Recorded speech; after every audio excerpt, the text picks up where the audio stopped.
दाब के बारे में हमने क्या पढ़ा? दाब किसके बराबर होता है? यहाँ पर हमने देखा दाब डायरेक्टली प्रोपोर्शनल होता है F के, यानी जितना ज्यादा हम बल लगाएंगे प्रेशर उतना ही ज्यादा लगाना पड़ेगा, उतना ही ज्यादा प्रेशर होगा। फिर दूसरी चीज कि जिस वस्तु पर हम दाब लगा रहे हैं, दाब उसके क्षेत्रफल के व्युत्क्रमानुपाती होता है, इनवर्सली प्रोपोर्शनल होता है। क्षेत्रफल जितना कम होगा दाब उतना अधिक लगेगा, क्षेत्रफल जितना अधिक होगा दाब उतना ही कम लगेगा। तो ये दो नियम होते हैं दाब के, और इन दोनों नियमों को अगर हम मिला दें तो P डायरेक्टली प्रोपोर्शनल हो जाएगा F/A के।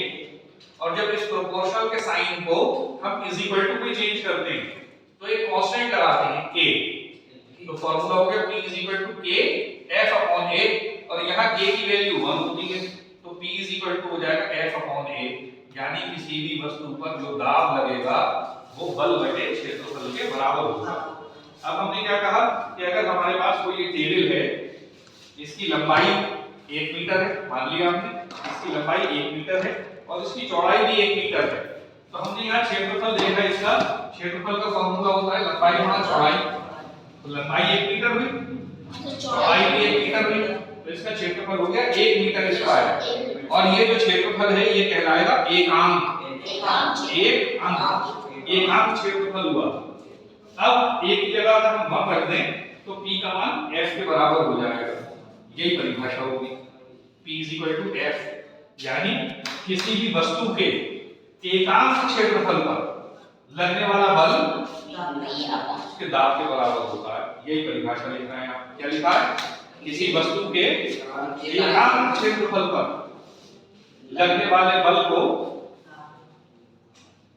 किसी वस्तु के एकांक क्षेत्रफल पर लगने वाले बल को दाब कहते हैं।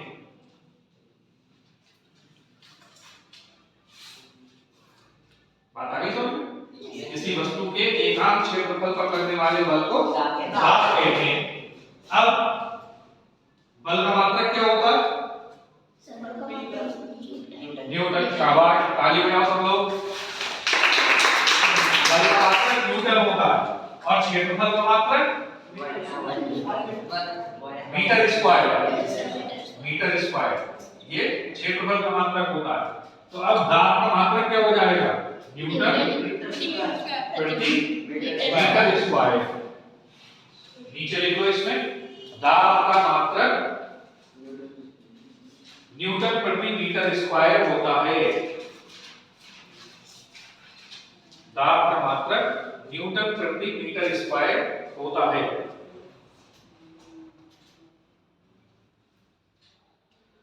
अब जो हमने बात की मेंटल प्रेशर की, कि एग्जाम में हमारे दिमाग पे तनाव आ गया, दाब आ गया है, प्रेशर आ गया।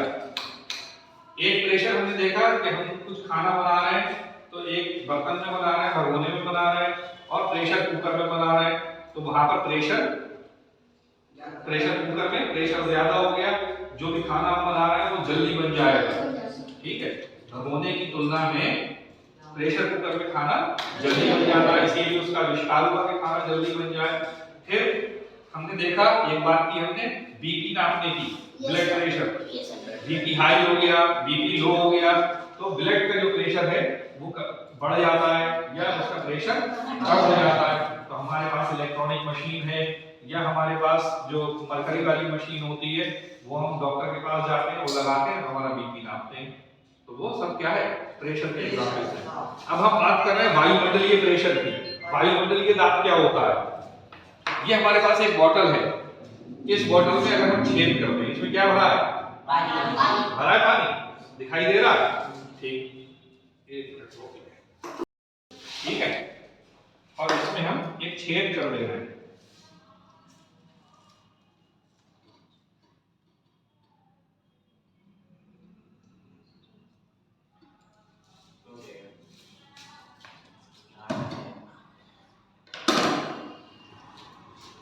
छेद कर दिया, पानी गिरा?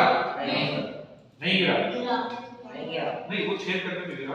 अब ऐसे करके अगर हम करे हुए हैं तो पानी इसमें से नहीं गिर रहा। अब अगर इसके ऊपर हम हाथ हटा लें अपना, क्या होगा? जैसे ही हम इसके ऊपर से हाथ हटा रहे हैं और जैसे ही हाथ लगा रहे हैं तो क्या मतलब हुआ इसका? वायु दाब लगा रही है, वायुमंडलीय दाब होता है। तो जैसे ही हम इसके ऊपर से हाथ हटाते हैं तो जो वायु है वो इसके ऊपर दाब लगाती है, ये दाब लगा रही है और ये पानी निकल रहा है। जैसे ही हम इसके ऊपर हाथ से ढक दे रहे हैं ये क्या हो रहा है? बंद हो जा रहा है। अब अगर हम इसके ऊपर ये ढक्कन लगा दें, ये ढक्कन हम इसके ऊपर लगा दे रहे हैं बहुत तेजी से, ये छेद होने के बाद भी क्या होगा? पानी निकल रहा है, छेद है इसके अंदर। ठीक है, जोरदार तालियां बजाओ इसके लिए।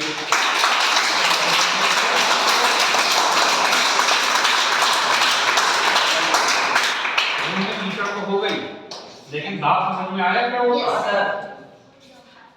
इतना ही काफी है आज के लिए।